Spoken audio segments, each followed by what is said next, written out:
सभ्यता पढ़ी, आहड़ सभ्यता पढ़ी। अब जनपद कल शुरू कर दिए थे मैंने। मत्स्य महाजनपद के बारे में खूब सारी बातें बता दी थी, थोड़ी थोड़ी बातें मैंने आपको कुरु और सूरसेन महाजनपद के बारे में बताई थी। आज मैं आगे वाला शुरू करवाता हूं, आज इसको खत्म कर लेते हैं यार अपने। और कौन कौन से? तो भारत में 16 बड़े महाजनपद थे। उन महाजनपदों में से 3 अपने राजस्थान में हुआ करते थे, तीनों का मैंने बता दिया। पर ऐसा तो है नहीं कि केवल बड़े राज्य थे, छोटे राज्य भी हुआ करते थे। तो छोटे राज्य कौन कौन से थे उनकी अपने बात कर लेते हैं। तो जैसे मैं एक सबसे पहले जिसे एक जनपद की बात करना चाहूंगा, वो जनपद मैं लूंगा सीवी।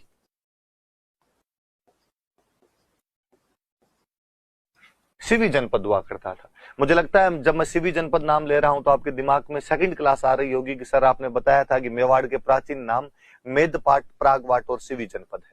इसका मतलब इसका क्षेत्र तो कौन सा रहा होगा? तो इसका क्षेत्र मेवाड़ के आसपास का भाग, या मैं ज्यादा कहूं तो चित्तौड़ के आसपास का क्षेत्र, इस क्षेत्र के अंदर ये लोग रहते होंगे। कहते हैं किसी टाइम में ये अपने उत्तर पश्चिमी भारत के अंदर रहा करते थे। सिकंदर के आक्रमण के बाद में ये जो जाति या जनजाति कबीला जो था सीवी, ये इधर अपने चित्तौड़ वाले इलाके के आसपास में आ गए थे। और इनकी जो राजधानी थी वो राजधानी हुआ करती थी माध्यमिका, जिसको आजकल अपने नगरी कहते हैं। अब नाम इसका नगरी मिलता है, बाकी ये माध्यमिका थी। बहुत पुराना शहर है, खूब सारी जगह से इसकी जानकारी मिलती है माध्यमिका की। जैसे माध्यमिका की जानकारी आपको पाणिनि के अष्टाध्यायी से मिलती है। पाणिनि के अष्टाध्यायी में इसकी जानकारी है। बाद में पाणिनि के अष्टाध्यायी पे पतंजलि ने महाभाष्य लिखा था, उसमें भी इसकी जानकारी मिलती है। महाभारत से इसकी जानकारी मिलती है। जैनों का एक अभिलेख मिला है बरली, अजमेर में एक जगह पड़ती है, बरली अभिलेख मिला है कि निर्वाण संवत या वीर संवत का अभिलेख है। वीर निर्वाण संवत 84। कहते हैं कि भगवान महावीर के निर्वाण के बाद जैनों ने एक अपना कैलेंडर शुरू किया था, वीर निर्वाण संवत। तो महावीर के मृत्यु के 84 साल बाद में, वीर निर्वाण संवत के 84वें साल में अजमेर के अंदर एक बरली अभिलेख मिला, जिसके बारे में हम कहते भी हैं कि हमारे राजस्थान का सबसे प्राचीन अभिलेख है। क्योंकि जैनों का अभिलेख है तो वो कहता है कि माध्यमिका जैनों का एक अंदर हुआ करता था। तो माध्यमिका तो वैसे भी याद रखना है कि खूब सारे सोर्सेज है जहां से हमें माध्यमिका का पता चलता है। 1920 के आसपास में डी.आर. भंडारकर थे, उन्होंने इसका उत्खनन किया था। तो डी.आर. भंडारकर इसका एक्सकेवेशन करता है। राजस्थान में अपने सबसे पहले किसी का एक्सकेवेशन हुआ था, तो एक्सकेवेशन इसी का होता है, माध्यमिका का। चीजों को पहले पता चल गया होगा किसी का, लेकिन एक्सकेवेटेड पहली जो साइट थी वो अपने माध्यमिका हुआ करती थी। तो सीवी जनपद वालों की राजधानी थी माध्यमिका। सिक्के वगैरह मिले माध्यमिका से सीवी जनपद के। चित्तौड़ के आसपास का इलाका था। पाणिनि के अष्टाध्यायी में इसकी जानकारी है, पतंजलि के महाभाष्य में जानकारी है, महाभारत से इसकी जानकारी मिलती है। बरली अभिलेख जो है वीर निर्माण संवत 84 का, उसमें इसकी जानकारी मिलती है। और बरली अभिलेख के बारे में तो मैं और बताना चाहूंगा कि आप यूट्यूब पे राजस्थान का अभिलेख का जो फर्स्ट पार्ट पढ़ा है, अभिलेखों की एक मैंने पूरी सीरीज यूट्यूब पे डाली थी, उसमें बरली अभिलेख के बारे में मैंने कई बातें और बताई है। मैं चाहूंगा कि आप वहां से वो देखें तो थोड़ी और चीजें वहां पर आपको समझ आ पाएगी। बाकी ये थोड़ी सी अपने ध्यान रख लेना, माध्यमिका के बारे में कौन कौन सी बातें थी। मैं और बताना चाहूँ तो जिसको आज अपने अब तो इसको नगरी बोलने लग गए। मैंने आपको बताया था कि नगरी में खूब बड़े बड़े से पत्थर मिले हैं, और उन्हीं पत्थरों में से कुछ पत्थर जो है वो गोसुंडी के अंदर ले गए थे। गोसुंडी पास में पड़ता है। तो श्रृंगार कंवर वाली जो गोसुंडी वाली बावड़ी है, तो कहते हैं उसके जो पत्थर है वहां नगरी से ले जाके वहां पे लगाए गए थे। और गोसुंडी में जो अभिलेख मिला हमें, तो वो भी कहते हैं कि वो अभिलेख वाला भाटा पहले इधर था, नगरी के अंदर था, और फिर वहां पर लेके चले गए थे, जिसमें हमें भागवत धर्म की जानकारी वाली इन चीजें मिलती है।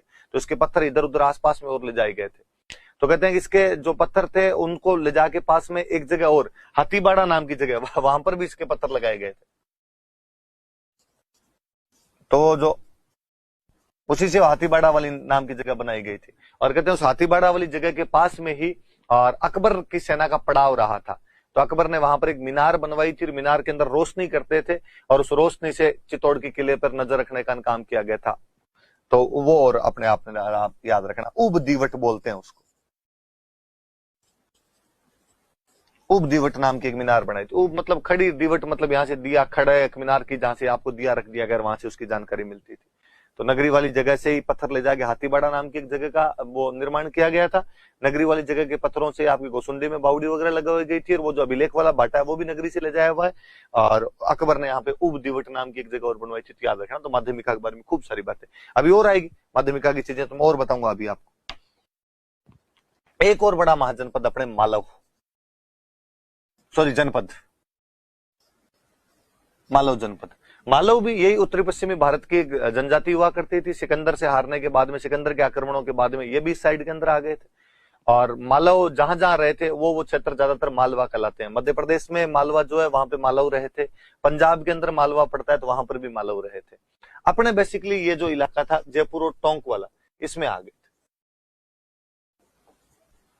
हालांकि हम बुक्स में पढ़ते हैं कि कोटा और झालावाड़ के कुछ इलाके भी मालव जनपद के अंदर आया करते थे, पर वो उस मालवा के पार्ट थे, मध्य प्रदेश वाले मालवा के पार्ट थे। अपने बीचों बीच में जो था तो जयपुर और टोंक के बीच में था। और इसकी जो राजधानी हुआ करती थी वो राजधानी हुआ करती थी नगर। उसकी नगरी और इसकी नगर है, टोंक में जगह पड़ती है। जो कहते हैं पहले इसका नाम था कारकोट नगर, किसी टाइम में तो इसको कारकोट नगर कहा करते थे। टोंक में जगह भैया। और यहाँ की जो सभ्यता मिली है ना, में मालव जनपद की सभ्यता, उस सभ्यता का एक अलग नाम और दिया गया। हमने उसका नाम दिया खेड़ा सभ्यता। हमें किसी एक जनपद के सबसे अधिक सिक्के मिले हैं तो इन्हीं के मिले हैं। कोई पूछे कि राजस्थान में सर्वाधिक सिक्के कौन से जनपद के प्राप्त होते हैं, तो मालव जनपद। 6000 के आसपास सिक्के मिले हैं यार। खूब सारे सिक्के प्राप्त हो जाते हैं, तांबे के सिक्के हैं, खूब सारे सिक्के अपने को यहां से प्राप्त होते हैं। बेसिकली ज्यादातर सिक्के जो है नगर से ही प्राप्त हुए। हालांकि वो सिक्के एक जगह से और प्राप्त हुए हैं। टोंक में एक जगह और पड़ती है रेड, तो रेड से भी खूब सारे सिक्के प्राप्त हुए। पर रेड में मालव जनपद वालों के तो है, इनके अलावा भी और खूब सारे सिक्के प्राप्त हुए। और एक कोई जगह जहां से सबसे अधिक सिक्के प्राप्त होते हैं वो रेड ही है। सर्वाधिक सिक्के प्राप्त होते हैं, अलग अलग प्रकार के सिक्के, मालव जनपद के भी सिक्के, उनमें सर्वाधिक सिक्के प्राप्त हुए। इसका मतलब यह हुआ कि रेड के अंदर सिक्के बनाने का टकसाल रही होगी। इंग्लिश में बोलें तो मिंट।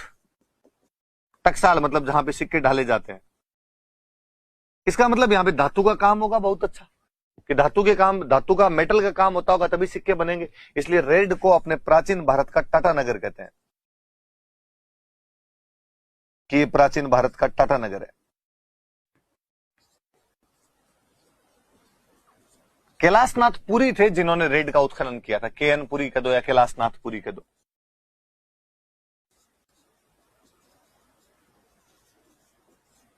कि कैलाशनाथ पुरी ने इसका उत्खनन किया था, एक्सकेवेशन किया था। वापस देखना, जो मालव जनपद था वो जयपुर और टोंक वाले क्षेत्र के अंदर पड़ता है। मालव जाति द्वारा बसाया गया इसको। राजधानी इसकी नगर, या पहले का जो कारकोट नगर था टोंक में वो था। इसकी सभ्यता का एक नाम हमने खेड़ा सभ्यता भी दिया। किसी एक जनपद के सर्वाधिक सिक्के हमें मिले तो मालव जनपद के मिले। ये सिक्के अधिकतर तो इसकी जो राजधानी थी नगर से मिले, हालांकि कुछ सिक्के रेड से भी मिले, पर रेड वह स्थान है जहां राजस्थान में सबसे अधिक सिक्के मिले। अलग अलग टाइम पीरियड के सिक्के मिले हैं। हम कहते हैं यहाँ पे धातु का काम होता होगा, टकसाल रहती होगी, इसलिए हम कहते हैं प्राचीन भारत का टाटा नगर है। कि जिस प्रकार टाटा नगर जमशेदपुर जो है वहां पर धातु का काम होता है, ऐसे प्राचीन भारत में यदि धातु का काम कहीं पर होता था तो रेड में हुआ करता था। और इसका उत्खनन करने वाले कोई थे तो कैलाशनाथ पुरी थे। रेड भी टोंक के अंदर एक जगह पड़ती। तो आपने ये याद रख लेना। फिर एक महाजनपद के बारे में और बताना चाहूंगा आपको, योद्धे।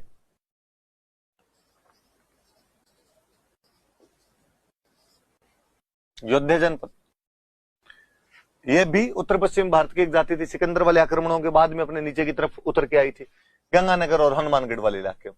ये क्षेत्र याद रखना है इनके, सीधे सीधे कोई उठा के पूछ लेंगे। श्री गंगानगर और हनुमानगढ़ वाले इलाके के अंदर ये लोग रहा करते थे। और इनकी जानकारी तो हम बाद में पढ़ेंगे। गुजरात के अंदर एक राजा हुआ था, शक वंश का एक राजा था। शक वंश का एक राजा हुआ था रुद्रदामन। और वो गुजरात में एक जगह पड़ती है जूनागढ़। जूनागढ़ कहते हैं उसको, गिरनार भी कहते हैं। वहां पर एक अभिलेख लगवाता है और उस अभिलेख में वो इनकी जानकारियां, योद्धियों की जानकारियां देता है। वो कहता है कि योद्धे हुए जो क्षत्रियों में वीर है। तो इनकी खूब तारीफें करता है कि ये क्षत्रियों में वीर है, इन्होंने कुषाणों को हरा दिया। कि कुषाण जो ऊपर पंजाब की तरफ एक मध्य एशिया से एक नई जाति आ गई थी अपने कुषाण, उनको हराने का काम भी इन्होंने किया है। तो रुद्रदामन जूनागढ़ वाले अभिलेख में लिखता है कि क्षत्रियों में वीर के समान योद्धे जिन्होंने कुषाणों को हरा दिया है, उनको मैं हरा रहा हूं।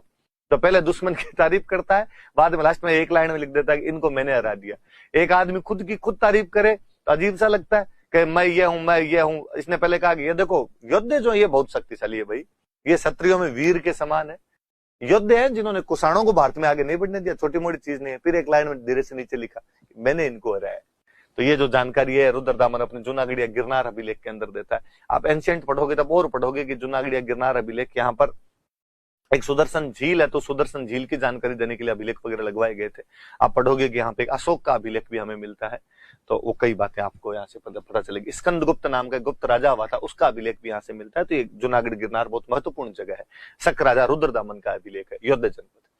तो तीन तो बड़े वाले याद रखना आपने, कौन कौन से? तो मत्स्य, कुरु और सूरसेन, तीन ये थोड़े छोटे छोटे और जनपद, इनकी बातें भी थोड़ी ध्यान रखना।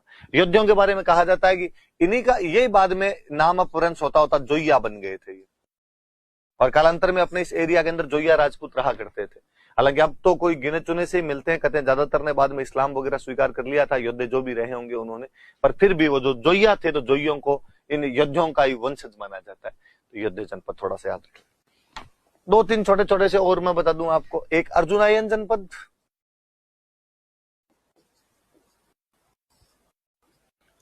एक आपके हो जाएगा ये कल सालवा में बता ही रहा था आपको, और एक जनपद को राजन ने। अर्जुनायन के लिए तो ये कहा जाता है कि अर्जुन के वंशजों का जनपद था, और शुरुआत के अंदर अलवर भरतपुर वाले इलाके के अंदर था, पर बाद में हम कहते हैं कि इनके कुछ वंशज सिक्कर में भी आगे बस गए थे। सिक्कर में जो तोरावाटी वाला इलाका है बेसिकली, जिसको हम तोरावाटी कहते हैं, कांतली नदी के प्रवाह क्षेत्र वाला जो इलाका है, कि तंवर राजपूत यहाँ पर थे। तंवर राजपूतों की वजह से तंवरावाटी थी, तंवरावाटी का तोरावाटी बन गया। उन तंवरों या के लिए कहा जाता है कि वो अर्जुन के वंशज थे, तो वो जहां पर गए वो भी अर्जुनायन है। पर बेसिकली शुरुआत में लोग अलवर भरतपुर के आसपास में, मथुरा के आसपास वाले इलाके से इनके सिक्के वगैरह भी हमें प्राप्त होते हैं, पर राजस्थान में यही जानकारी। सालवों के बारे में कल मैंने आपको बता दिया था, ये जनपद अलवर में था और अपने अस्पष्ट सीमा को लेकर मत्स्य जनपद से लड़ाइयां करता रहता था। राजन्य जनपद भरतपुर के अंदर हुआ करता था, ये जनपद भरतपुर में था। तो बेसिकली जनपदों के बारे में जो अपने पास में बड़ी बड़ी सी जानकारियां, वो इतनी जानकारियां। कल तीन बड़े वाले मैंने बता दिए थे, आज ये थोड़े से मालव और सीवी के बारे में थोड़ी और बातें ध्यान रखना, बाकी की थोड़ी थोड़ी बातें मैंने आपको बता दी। इसके बाद में अगला काल आ जाता अपना मौर्य काल।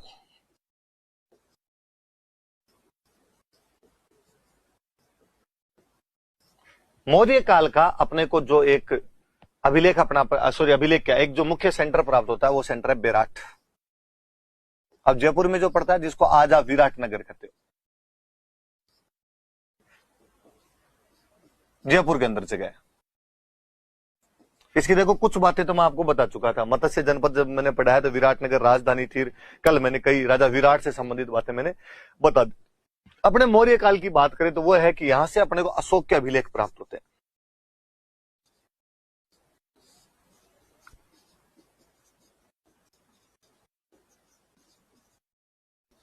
यहां से अशोक के अभिलेख प्राप्त हुए हैं अपने को।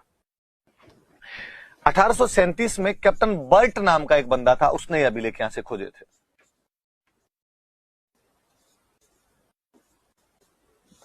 कैप्टन बर्ट को ये अभिलेख मिले थे। कहते कैप्टन बर्ट एक मुख्य, दो अभिलेख है बेसिकली यहां पे, पर सबसे मुख्य एक अभिलेख है। दूसरे वाले में को ज्यादा जानकारियां नहीं है, एक में ज्यादा अच्छी जानकारी है। दो अभिलेख मिले, एक अभिलेख मिला बिजक की पहाड़ी से कैप्टन बर्ट को, दूसरा अभिलेख मिला वो मिला भीमसेन पहाड़ी से।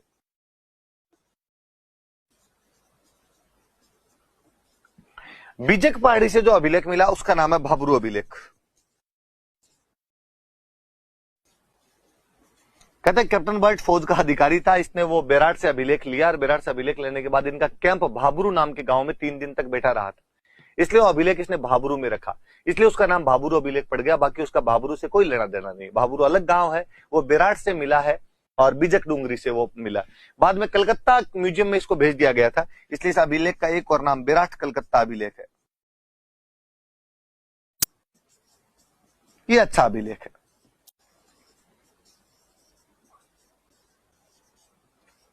इधर भीमसेन वाली से भी एक बेराट अभिलेख मिला। इसमें तो कोई ज्यादा जानकारियां है नहीं, ये तो मत याद करना भले, इसको भी बेराट अभिलेख ही बोलते हैं। पर 2 अभिलेख मिले, इतना थोड़ा सा अपने को याद रहे। ये थोड़ा याद रखना कि बीजक पहाड़ी पे भाबरू अभिलेख किसको मिला, तो कैप्टन बर्ट को मिला। और कब मिला, तो 1837 के अंदर मिला।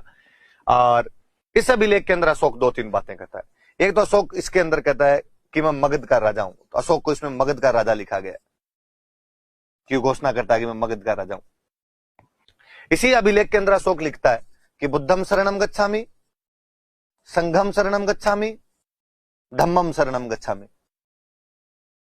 बुद्ध की शरण में जाओ, संघ की शरण में जाओ, धम्म की शरण में जाओ। भगवान बुद्ध की जो कोचिंग थी उसका नाम ही संघ था।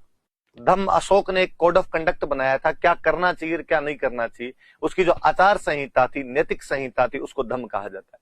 वो कहता है भगवान बुद्ध को फॉलो करो, मतलब बौद्ध धर्म को फॉलो करो, उनकी कोचिंग संघ को ज्वाइन कर लो, और धम्म जो मैं चला संगम शरणम गच्छामि वाली जो लाइनें हैं ये आपको यहीं से प्राप्त होती है, इस बेराट वाले अभिलेख से प्राप्त होती है, जिसको हम भाबरू अभिलेख के नाम से जानते हैं, जो कि बीजक पहाड़ी पर 1837 में कैप्टन बर्ट को प्राप्त हुआ था। इसी अभिलेख के अंदर 7 बौद्ध ग्रंथों के नाम लिखे हुए, नाम तक बताए हुए। इसने बताया है कि साहब कौन कौन से नोट्स पढ़ने पड़ेंगे, तब जाके आपका सिलेक्शन होगा, वरना तो आपका सिलेक्शन नहीं होगा। तो 7 अभिलेख वहां से अपने को प्राप्त होते हैं। सॉरी, इस अभिलेख में 7 बौद्ध ग्रंथों के नाम प्राप्त होते हैं। तो सिलेबस और समझाया भाई ने कि क्या पढ़ना चाहिए आपको, क्या नहीं पढ़ना चाहिए। तो एक तो अशोक के अभिलेख मिले, ये एक महत्वपूर्ण चीज है। यहाँ से 2 अभिलेख मिले अशोक के, जिनमें एक अभिलेख अपना महत्वपूर्ण है, भाबरू अभिलेख, वो बीजक की पहाड़ी से मिला। एक और अभिलेख मिला जो भीमसेन की पहाड़ी, उसमें अशोक सिंपल सा कहता है कि मैंने धम्म का प्रचार प्रसार करना शुरू कर दिया और बाकी लोगों को भी धम्म का प्रचार प्रसार करना चाहिए। कब मैंने किया, क्या किया, वो सारे टाइम के बारे में बताता है। धम्म मतलब उसकी जो आचार संहिता है, तो धम्म के प्रचार प्रसार की जानकारी देता है। मैं फिर चाहूंगा कि आपको यदि टाइम मिले तो अभिलेख वाली सीरीज के अंदर इसके बारे में भी खूब बातें बताई हुई। हालांकि एग्जाम पॉइंट ऑफ व्यू से इतनी ही बातें, पर उस टाइम में जब यूट्यूब पे पढ़ा रहा था तो मैं खूब सारी बातें इधर उधर की दूसरी भी बता दी मैंने।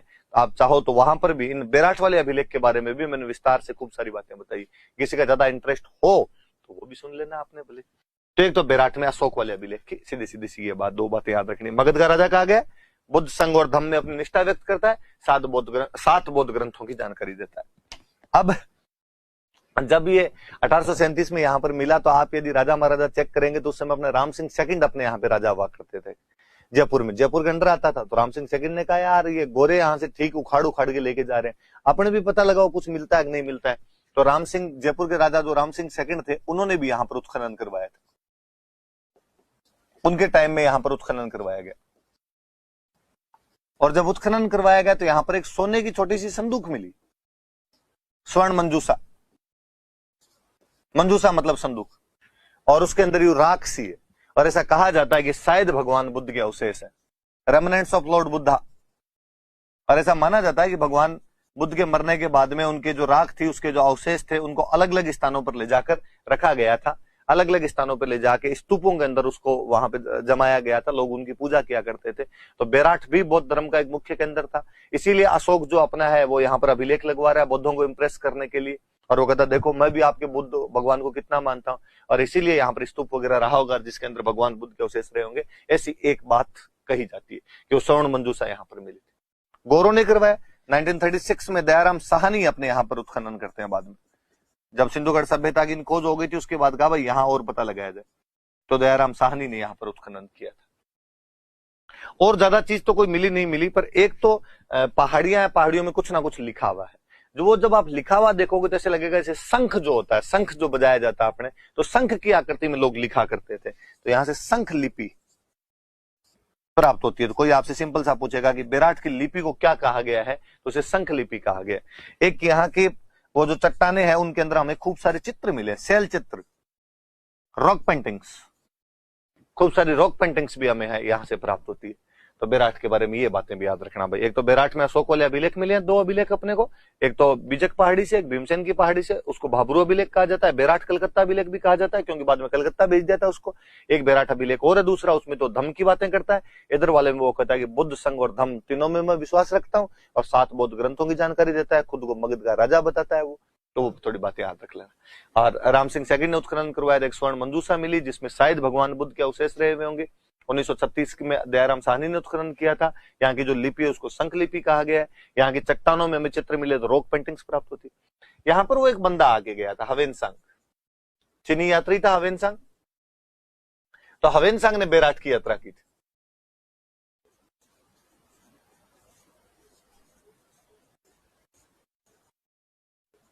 और वो इसका नाम और बताता अपनी चाइनीज लैंग्वेज, पी लो ये ते लो। वो कहता है इसका नाम है ये पी लो ये ते लो। चाइनीज लैंग्वेज के अंदर उसने अपने बेराट का जो भी नाम लिखा। 634 के आसपास में वो बेराट की यात्रा करता है। और वो कहता है किसी टाइम में यहां बौद्धों के 8 मंदिर थे, 8 बौद्ध मंदिर थे। और वो कहता है कि बाद में इनको तोड़ दिया था, हुणों के एक राजा ने तोड़ दिया था। हुणों का वो राजा था मिहिरकुल।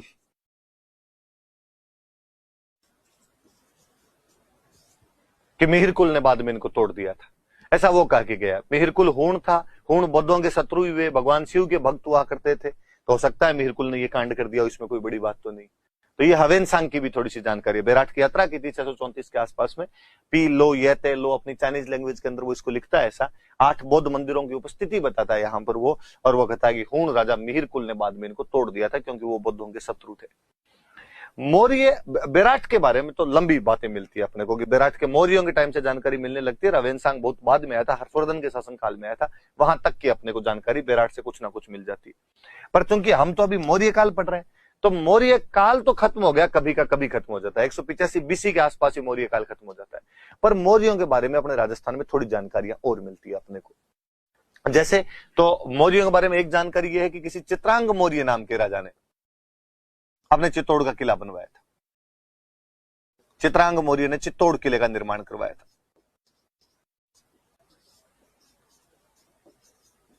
और चित्रांग के नाम पर इसका नाम चित्रकूट हुआ करता था, इसे चित्रकूट दुर्ग कहते थे।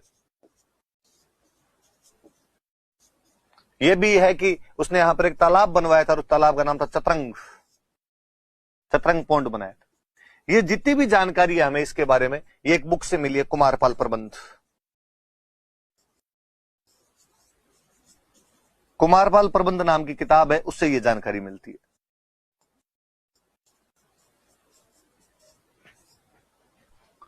कुमारपाल प्रबंध के अनुसार चित्रांग मौर्य ने चित्तौड़ का किला बनाया था, इसे चित्रकूट दुर्ग कहा जाता है। और इसने चतरंग तालाब की वहां पर स्थापना की थी। हम जब हिस्ट्री पढ़ते हैं तो हम पढ़ते हैं कि बापा रावल ने मान मौर्य को हराकर यह किला जीता था यहां पर। इसका मतलब मौर्यों का कोई ना कोई लेना देना तो रहा होगा। तो उस मान मौर्य का एक अभिलेख मिला हमें, मानसरोवर चित्तौड़ के पास में एक जगह पड़ती है, वहां से उसका एक मानसरोवर अभिलेख मिला, जेम्सटोड को मिला था। 713 ईस्वी का अभिलेख है। 4 राजाओं के नाम है इसमें, उसके पूर्वजों के नाम है महेश्वर, भीम, भोज और मान। और मान ने सरोवर बनाया इसलिए नाम है मानसरोवर। तो इसने अभिलेख लगवा दिया, इसने जब वो तालाब वहां पर बनवाया था अभिलेख लगवा दिया उसके पास में। और उसमें अपने 4 पूर्वजों के, अपने समेत 4 पूर्वजों के नाम लिख देता, महेश्वर, भीम, भोज और मान। जेम्स टोड को अभिलेख मिला था। टोड जब लंदन जा रहा था तो बीच में टूट गया था, तो समुद्र में फेंक के चला गया था इस अभिलेख को। पर हमें जानकारी वो अपनी किताब में देता है कि मेरे को ऐसा ऐसा एक अभिलेख मिला। अब 713 के अंदर यहां पर यदि मान था तो कोई बड़ी बात नहीं कि 734 में बापा रावल उसी को हराकर यहां पर कब्जा कर लेता है। तो ये भी एक सही बात है अपने आप।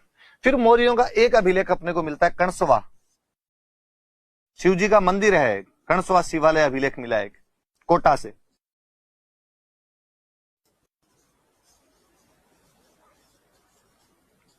सात सौ 738 ईस्वी का अभिलेख।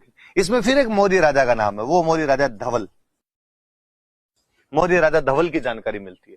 और ये राजस्थान में मौर्यों के बारे में अंतिम जानकारी है। इसके बाद में हमें मौर्यों के बारे में कोई भी जानकारी राजस्थान के अंदर नहीं मिलती। तो ये भी थोड़ा सा याद रख लेना भाई कि कणसवासी वाले अभिलेख कब का है, तो 738 ईस्वी का। तो परवर्ती मौर्यों के बारे में, लेटर जो मौर्यास थे जो राजस्थान में रह गए थे, उनकी थोड़ी जानकारियां हैं। कुमारपाल प्रबंध कहती है कि चित्रांग मौर्य ने चित्तौड़ किला बनाया, इसे चित्रकूट दुर्ग कहा जाता है, और चित्रंग तालाब बनाया था।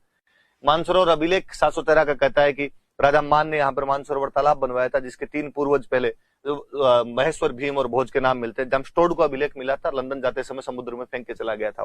738 ईस्वी का कोटा में कणसवा शिवालय, शिवालय मतलब शिव जी के मंदिर का एक अभिलेख मिला है। इसमें मौर्यों के राजा धवल का नाम मिलता है, और ये राजस्थान में उनके बारे में अंतिम जानकारी। इसके बाद मौर्यों का कोई भी नाम लेवा अपने राजस्थान में नहीं था।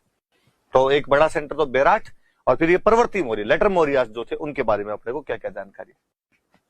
अब मौर्यों के बाद में क्या हो, मौर्योत्तर काल। मौर्योत्तर काल में अपने यहां पर कई वंश आ गए थे। इंडो ग्रीक आ गए थे, आपके शक आ गए थे, कुषाण आ गए थे, इधर अपने सुंग थे, कण्व थे, सातवाहन थे, साउथ इंडिया में चेर थे, चोल थे, पांड्य थे। अपने उत्तर पश्चिमी भारत ऊपर वाले इलाके में इंडो ग्रीक थे, शक थे और कुषाण थे। बीच वाला जो सेंट्रल इंडिया इसके अंदर सुंग थे, कण्व थे और सातवाहन थे। एक थर्ड साउथ के अंदर जाके अपने चेर, चोल और पांड्य हुआ करते थे। तो भारत खंडित था, तो किसी एक वंश का नाम ले नहीं सकते। तो आप कहते हो साहब मौर्यों के बाद वाली जितनी जानकारियां हो एक साथ ही ले लो यार हमसे, तो आप कहते हो मौर्योत्तर। तो वो जो इंडो ग्रीक जिनकी मैं बात कर रहा हूं, हिंद यूनानी राजा, ऐसा कहते हैं कि सिकंदर जब वापस गया था तो अपने कई सेनापति यहां बीच बीच में छोड़ के चला गया था। उन सेनापतियों में से कोई सेनापति इंडिया की तरफ बढ़ के आ गया था आगे, तो ग्रीक सेनापति इंडिया की तरफ आ गए, इसलिए उनको इंडो ग्रीक कहा जाता है। और ये जो इंडो ग्रीक राजा थे, इनमें एक राजा हुआ था मिनांडर, और मिनांडर ने अपने माध्यमिका पर आक्रमण किया था। माध्यमिका मतलब समझ जाओ कोई नगरी, माध्यमिका पर आक्रमण कर दिया था 150 ईस्वी में। और यही जानकारी आपका पतंजलि का महाभाष्य देता है। शुरुआत में मैं बता रहा था कि भाई माध्यमिका की जानकारी कहां कहां से मिलती है, तो मैं आपको कह रहा था कि इसकी जानकारी हमें पाणिनि के अष्टाध्यायी से मिलती है, पतंजलि के महाभाष्य से मिलती है, महाभारत से मिलती है, और मैंने बताया कि बरली अभिलेख से मिलती है, जो वीर निर्वाण संवत 84 का अभिलेख है। वो पतंजलि का महाभाष्य ये कहता है कि साहब एक मल्लेच्छ, अपने बाहर से जो भी आता उनको मल्लेच्छ कहते थे, मल्लेच्छ ने आक्रमण कर दिया और वो माध्यमिका, साकेत और पाटलिपुत्रा तक पहुंच गए। साकेत का मतलब था अयोध्या, माध्यमिका मतलब अपने चित्तौड़ या नगरी, और पाटलिपुत्रा मतलब पटना। तो मिनांडर के आक्रमणों की जानकारी देता है। तो ये याद रखना, इंडो ग्रीक राजा मिनांडर ने अपने माध्यमिका पर आक्रमण किया था इस काल में। इस मिनांडर के 16 सिक्के हमें विराट से प्राप्त होते हैं। तो मतलब इसका राज वगैरह रहा होगा, इसलिए सिक्के वगैरह चलो। वैसे तो इंडो ग्रीक के टोटल 28 सिक्के मिले हमें वहां से, पर उनमें से 16 जो रहे होंगे वो मिनांडर के रहे होंगे। तो अपने ये याद रखना। मुझे याद है एक बार ये किसी एग्जाम के अंदर अपने क्वेश्चन पूछा हुआ था, तो थोड़ा सा इसके बारे में ध्यान रख लें। भरतपुर में एक जगह पड़ती है नोहे, नोहे नाम की एक जगह भरतपुर में। यहां से सुंगों के टाइम की, सुंगकालीन एक मूर्ति मिली है। यक्ष ऋषि हुआ करते थे पहले, उनको यक्ष बोला करते थे। तो एक यक्ष की मूर्ति मिली है, हमने उसका लोकल भाषा में नाम दिया जाख बाबा। तो कोई पूछेगा आपको कि जाख बाबा की मूर्ति कहां से प्राप्त होती है, तो नोहे से प्राप्त होती है। वास्तव में यक्ष की मूर्ति है। आप जब मौर्य काल, मौर्योत्तर काल पढ़ोगे तो आप पढ़ोगे कि खूब सारी यक्ष, यक्षिणी की मूर्तियां हमें प्राप्त होती है। हमने लोकल भाषा में उनका नाम जाख बना दिया। ये यक्ष से यक हुआ, यक से जक हुआ, जक से जक हुआ, और जक से आपका जाख हो गया। मैंने कभी बताया होगा किसी क्लास में, या मैं आगे कभी बता दूंगा आपको कि शिमला के पास में तो बाकायदा एक गांव है जाखू, और जाखू गांव में हनुमान जी का एक बहुत बड़ा मंदिर बना हुआ है। मैं एक बार उस गांव के अंदर गया था, उस मंदिर को देखने के लिए हम शिमला गए हुए थे, तब गए थे। ऐसा कहा जाता है कि हनुमान जी जब संजीवनी बूटी लेने के लिए जा रहे थे, तब वहां पर बीच में उन्होंने स्टे किया था, और एक यक्ष था। उस यक्ष से उन्होंने पूछा था कि संजीवनी बूटी कौन से पहाड़ पर मिलेगी। उस यक्ष ने बताया था, तब वहां पे बालाजी गए थे। हालांकि उनको पता नहीं चला संजीवनी बूटी कौन सी है, तो डोकरा पूरा पहाड़ी उठा के ले गया था वहां से। तो वहां उस बोर्ड का जो मंदिर का जो बोर्ड लगा था उसमें लिखा हुआ था यहाँ पे एक यक्ष रहता था। उस यक्ष को हमारी भाषा में यक बोलने लग गए। यक से वो जक हो गया, जक से वो जक हो गया, जक से वो जाक हो गया, इसलिए हम उसको जाक बाबा कहते हैं। जाक बाबा की वजह से हमारे गांव का नाम जाखू है। तब मुझे लगा कि हाँ यार, अपने नोह वालों को भी अपने जाक बाबा ही कहते हैं, तो नोह वाला ध्यान रखना। तो एक नोह है सेंटर, इसी टाइम का अपने को ये सेंटर मिला। इसी टाइम का एक सेंटर अपने को मिलता है रंग महल। हनुमानगढ़ जिले के अंदर रंग महल नाम की जगह, जिसका उत्खनन करने के लिए स्वीडन से एक डॉक्टर आई थी, डॉक्टर हन्ना रीड, स्वीडन की एक डॉक्टर थी, और इसने इसका उत्खनन किया था। और हमें यहां से इसके टाइम का रंग महल से एक उनको कुषाणों के टाइम का, कुषाणकालीन सेंटर है। कुषाणकालीन एक गुरु शिष्य की मूर्ति प्राप्त होती है।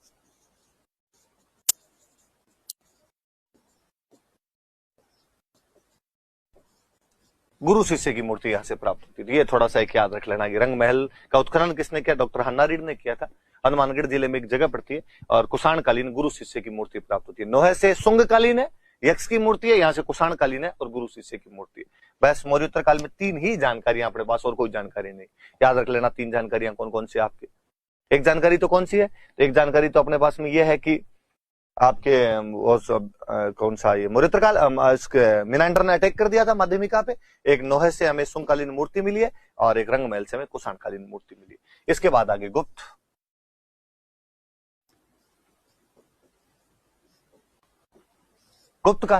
काल में राजस्थान में सबसे बड़ा कोई सेंटर था तो वो सेंटर था बयाना। बयाना एक सेंटर हुआ करता था और बयाना के अंदर समुद्रगुप्त ने कहते हैं आक्रमण किया था और समुद्रगुप्त ने यहां पर विजय स्तंभ बनवाया था। हम कहते हैं हमारे राजस्थान का पहला विजय स्तंभ है। ये याद रखना है एक तो कि बयाना भरतपुर में एक जगह पड़ती है, यहां से समुद्रगुप्त का जो एक विजय स्तंभ हमें प्राप्त होता है कि समुद्रगुप्त यहां पे अटैक करता है और उसने विजय स्तंभ का निर्माण करवाया। बाद में गुप्तों का कोई एक उत्तराधिकारी या सामंत का, दो एक सामंत हुआ था विष्णुवर्धन, उसका यहां पे राज रहा था, वह वरिक वंश का था। वरिक वंश का बंदा था। तो एक बार आरपीसी वालों ने किसी ने पूछ लिया था कि बयाना में कौन से वंश का अधिकार रहा था, तो वरिक वंश का। उसने कहते हैं यहां पर एक यज्ञ करवाया था और यज्ञ करने के बाद यहां पर एक पिलर लगवाया था, उस पिलर को बोलते हैं भीमलाट। ये थोड़ी सी बात याद रह जाए आपके कि बयाना के अंदर विष्णुवर्धन नाम का एक वरिक वंश का राजा जो गुप्तों के सामंत के रूप में यहां पे काम कर रहा होगा, उसने यहां पर एक यज्ञ करवाया था, भीमलाट नाम का एक पिलर लगवाया था। 392 ईस्वी का अभिलेख मिलता है बाकायदा इसका, विजयगढ़ अभिलेख है, विजय मंदिरगढ़ अभिलेख कहते हैं। बयाना का नाम विजय मंदिरगढ़ था। कहते हैं यहां पर बाद में एक प्रतिहार राजा हुए थे लक्ष्मण सेन, और उन लक्ष्मण सेन की एक रानी थी चित्रलेखा, और रानी चित्रलेखा ने यहां पर उषा मंदिर का निर्माण करवाया था। भगवान कृष्ण के एक वंशज हुए थे अनिरुद्ध की जो रानी थी उनका नाम उषा था, उनके नाम पर उषा मंदिर का निर्माण करवाया गया था। रानी चित्रलेखा जो लक्ष्मण सेन जो प्रतिहार राजा थे उनकी रानी हुआ करती थी, उसके द्वारा करवाया गया था।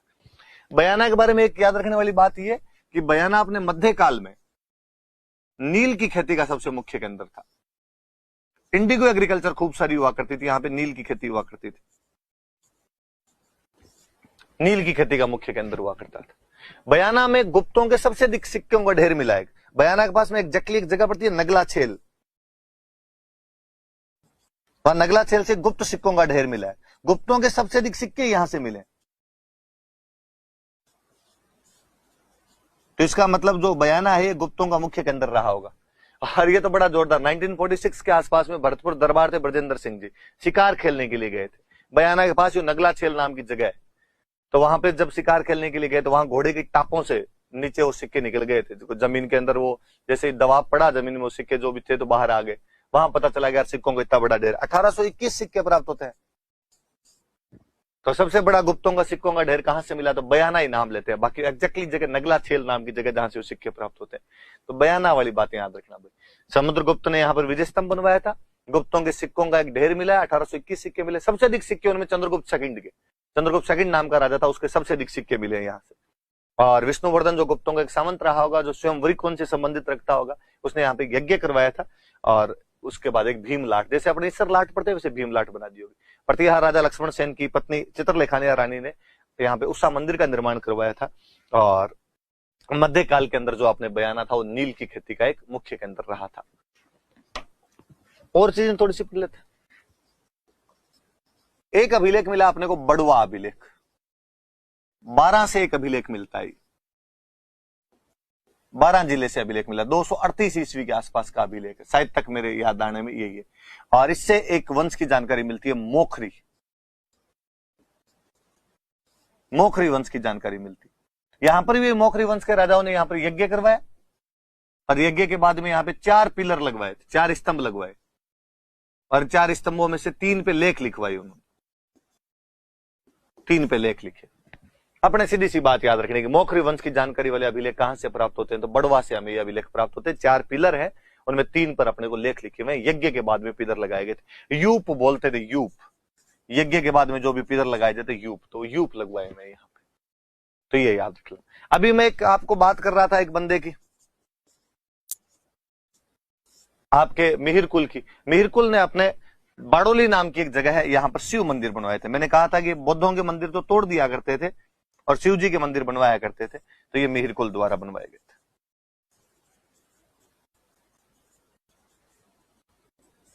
गुप्तों के लास्ट टाइम में जाके खून आने शुरू हो गए थे, तो उनके टाइम की बात है, तो ये भी याद रख लेना आपने। और एक गुप्तों के टाइम में मंदिर अपने कोटा में एक जगह पड़ती है चार चोमा, यहां पर भी अपने गुप्तकालीन मंदिरों का एक समूह मिला, खूब सारे अलग अलग प्रकार के मंदिर मिले, गुप्तकालीन मंदिर समूह। तो कोई पूछे कि कोटा में कौन सा स्थान है जहां से गुप्तकालीन टेम्पल कॉम्प्लेक्स मिलता है हमें, तो वो चार चोमा नाम की जगह।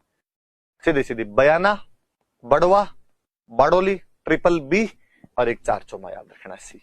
बस गुप्त काल की इतनी बातें अपने पास। अपन लास्ट आ जाओ, गुप्तोत्तर काल, गुप्तों के बाद का पोस्ट गुप्ताज पीरियड। एक ही सेंटर मिलता है अपने को, भीनमाल, जो पहले तो चावड़ा वंश की राजधानी थी।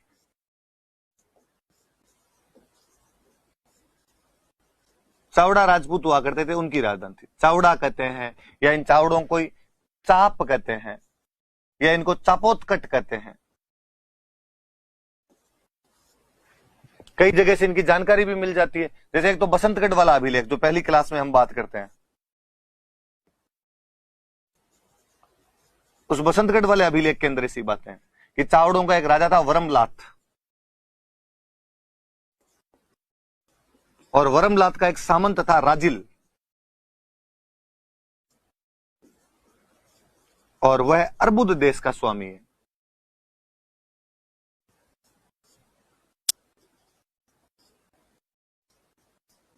तो एक तो सामंत व्यवस्था की जानकारी दे रहा है ये अभिलेख अपने आप में, और ये बता रहा है कि राजा वरमलात चावड़ा वंश का राजा था, वो उस समय यहाँ पे राज कर रहा था।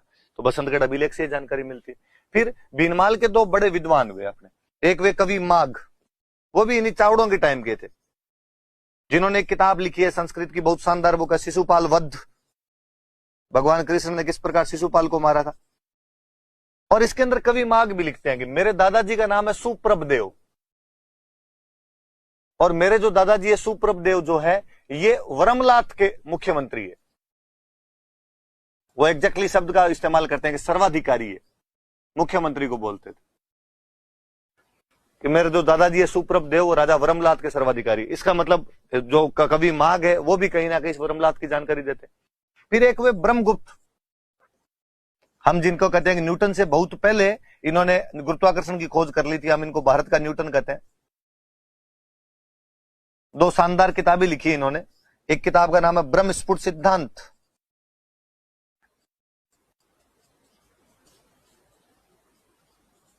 एक किताब का नाम है खंड खाद्यक।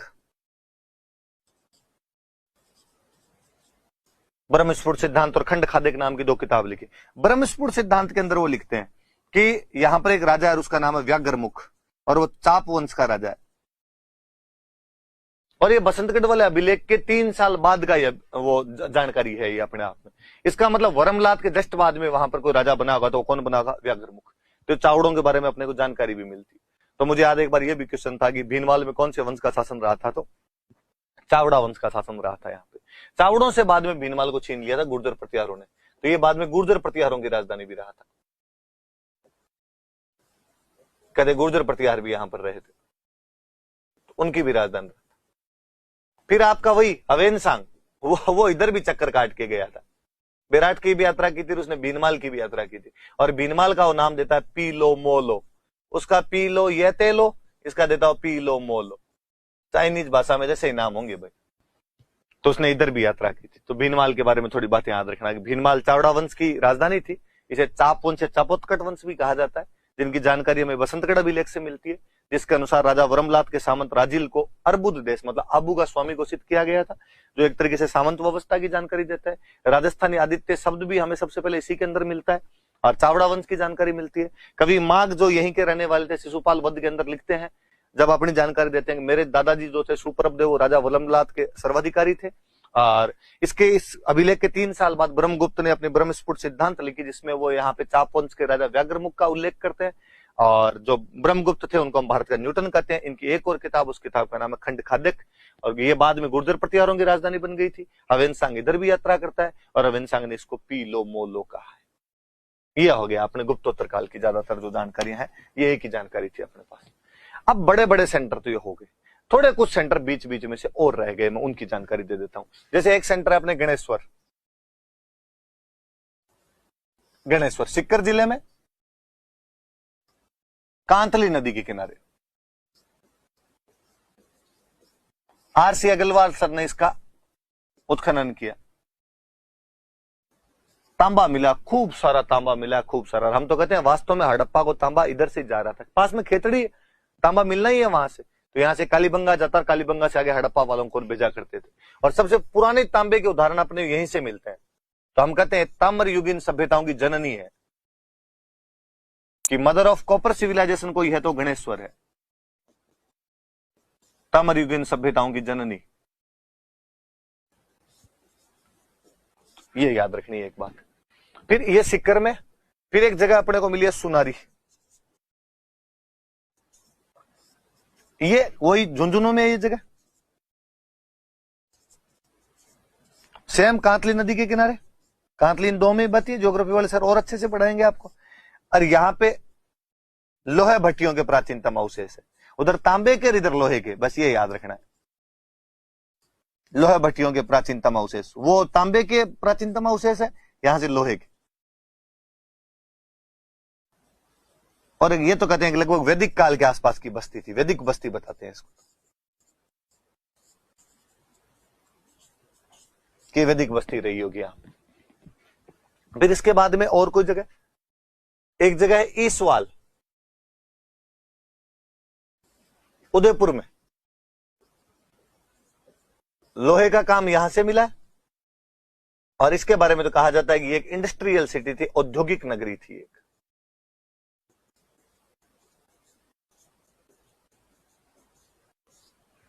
एक जगह अपने नागौर में कुराड़ा,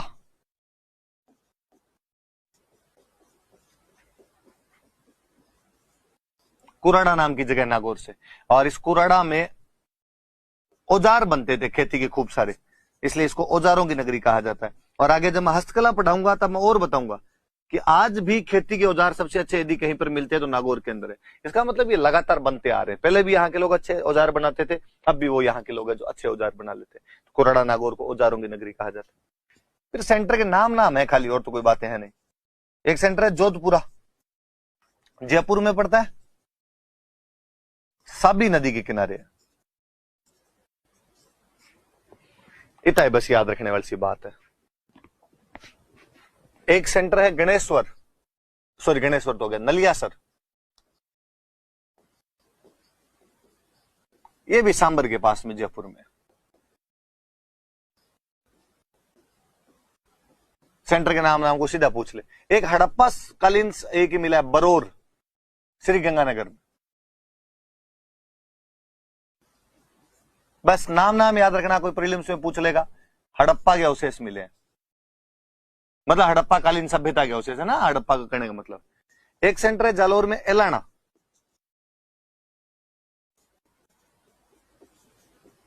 नाम याद रखना, कई बार प्रीलिम्स में मिला ले आपको, एलाना, बरोर, नलियासर, जोधपुरा, इधर जिलों के नाम लिख दे वो कि कौन सा इनमें कहां पर पड़ता है, तो वो थोड़ी सी बात याद रख ले। एक कुछ जगह ऐसी है अपने जहां से अपने को शैल चित्र खूब सारे प्राप्त हुए हैं।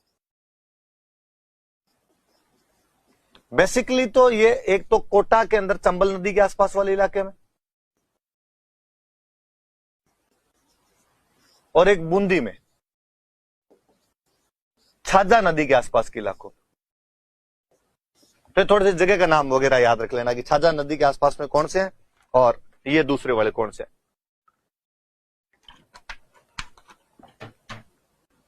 सिंपल कोई मेंस में भी कई बार पूछ ले कि भाई शैल चित्र कहां कहां से मिले, तो कोटा में शैल चित्र अपने को मिलते हैं रावत भाटा, आलनिया और कन्यादह, मतलब चंबल के आसपास वाले इलाकों में इन्हीं जगह से अपने को मिले। रावत भाटा, आलनिया और कन्यादह में, चंबल नदी के आसपास में। इधर बूंदी से एक जगह मिलती है अपने को गड़दड़ा, सिंपल कोई गरदड़ा से क्या मिले, शैल चित्र प्राप्त हुए। रावत भट्टा आलनिया कन्यादेश से क्या मिले, शैल चित्र प्राप्त हुए। विराटनगर मैंने बता दिया शैल चित्र वाला। एक दो जगह आपकी अलवर में, हरसोरा और डडीकर, ये अलवर की दो जगह जहां से अपने को शैल चित्र प्राप्त होते हैं। और एक जहां तक मेरे को याद आता, सिक्कर में एक जगह पड़ती है सोहनपुरा। इनमें से एक बार क्वेश्चन पूछा हुआ है भाई, तो थोड़ा याद रख लेना। यहां से भी अपने को शैल चित्र वगैरह प्राप्त होते हैं। ये आपके मुख्य मुख्य जगह भाई, ये मुख्य मुख्य साइट वापस देख लो बोले। ये दो तीन तो नाम है, कुछ शैल चित्र कहां कहां से, तो कोटा में चंबल नदी वाले क्षेत्र में, बूंदी में छजा नदी वाले क्षेत्र में, और ये रावत भट्टा आलनी और कन्यादेश। कन्यादेश साइड तक जहां तक चेक करना, 12 होना चाहिए। मेरे कोटा पता नहीं क्यों याद आ रहा है। रावत भट्टा और आलनिया तो कोटा में ही है। गरदड़ा बूंदी के अंदर जगह पड़ती है। हरसोरा डडीकर अलवर के अंदर है। सोहनपुरा अलवर में, सॉरी सोहनपुरा सिक्कर में, मैं गलत लिख गया, ये सिक्कर में। यहां से शैल चित्र प्राप्त। विराटनगर एक मैंने अभी बता ही दिया था आपको, जयपुर में, यहां से भी हमें शैल चित्र मिले। तो राजस्थान में कहां कहां से शैल चित्र प्राप्त होते हैं, प्री में, मेंस में, किसी में उठा के पूछ ले आपसे, ये वाली भी जानकारी भी याद रख लेना आप। ये भाई अपने हिस्ट्री का अजूमड़ा है। हिस्ट्री यहां पर खत्म होती है। हिस्ट्री का अपने कोई टॉपिक नहीं बचा। हमने प्राचीन पढ़ ली, हमने मध्य पढ़ ली, हमने आधुनिक पढ़ ली। अब हम जो भी शुरू करेंगे वो टोटल चीजें कल्चर के अंदर पढ़ेंगे। Thank you.